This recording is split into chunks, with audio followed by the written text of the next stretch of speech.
É simples, cara. Se você vê benefícios do seu comportamento, que a gente falou, a consequência do seu comportamento determina se ele vai continuar existindo. Por que as pessoas elas conseguem criar um hábito? Primeiro, no cérebro, vício e hábito É mesma igual. coisa. É nos mesmos circuitos, depende dos praticamente os mesmos transmissores. Um vício é um hábito desadaptativo que a gente dá o nome de vício, mas neurocientificamente é a mesma coisa. A questão é, por que algumas pessoas conseguem formar de uma forma mais fácil? E aí, tem hábitos e vícios que você consegue formar mais fácil porque existe uma entrada de uma nova substância no seu corpo, como por exemplo drogas de abuso. Então, cara, você botou um negócio exógeno, tá suprafisiológico, tá além do que você produz. Obviamente é muito mais fácil você criar um vício. Por isso que drogas de abuso viciam mais fácil. Mas tem comportamentos que também podem viciar. Por exemplo, jogos de azar, redes sociais, pornografia e outros tipos de comportamentos que também viciam. A questão é, vamos tirar as drogas aqui, porque ela tem um apelativo de ser exógeno, então já é autoexplicativo por que vicia mais.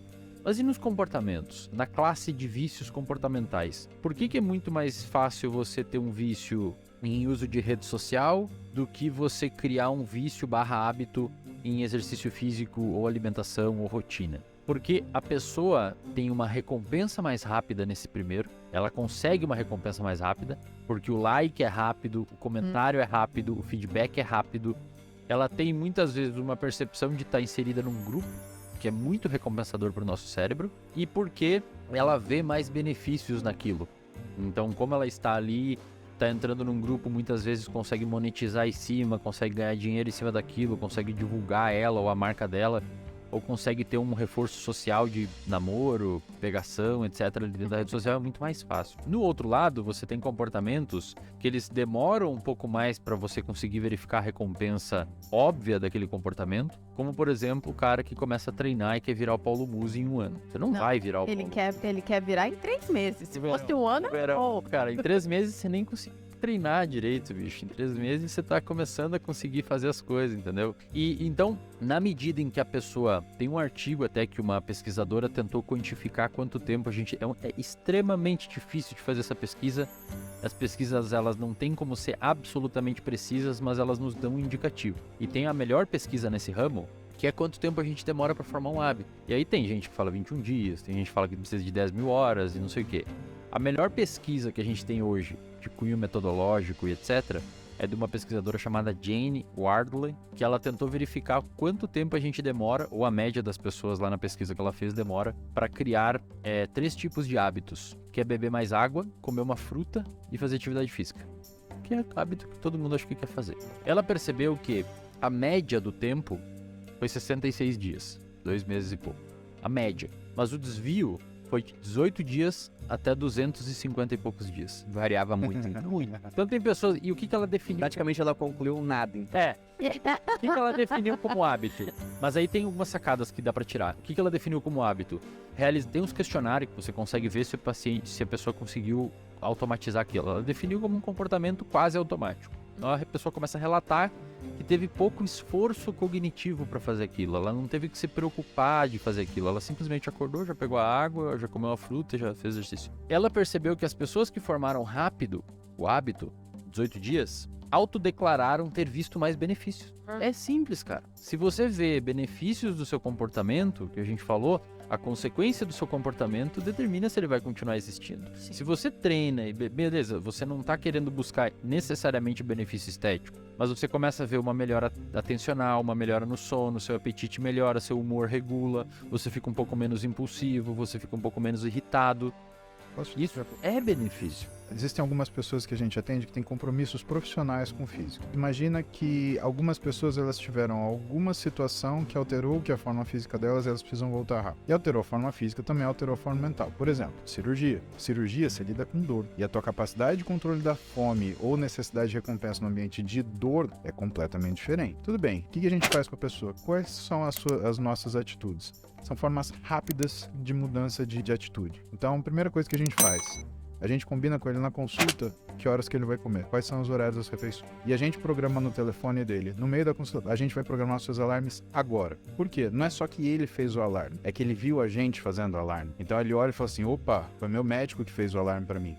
Então já não é mais aquela coisa, eu posso me dar o bypass, mas eu não vou dar o bypass no meu médico. Então eu acerto os alarmes dele. A gente cria situações de logística, ou seja, marmita pronta, porque se ele tiver que cozinhar, ferrou. Ah, mas eu bebo. Tá bom, você vai na sua geladeira e você vai tirar tudo que tem de bebida da porta da geladeira, você vai colocar garrafa d'água. E você, quando você abrir a porta dessa geladeira, você vai começar da porta pro centro. E aí o que essa pessoa faz? Primeiro, ela já não tem mais a bebida lá, não tem a cervejinha, não tem o negócio, mas ela tem água. E ela vai olhar e falar o quê? Opa, a água tá fácil. E ela começa a beber água. Então são coisas pequenas, mas que aceleram essa capacidade da criação do hábito. Por quê?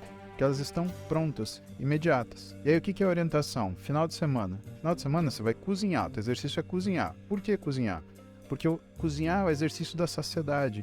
A saciedade, ela não vem daqui, ela não vem daqui, ela não vem daqui.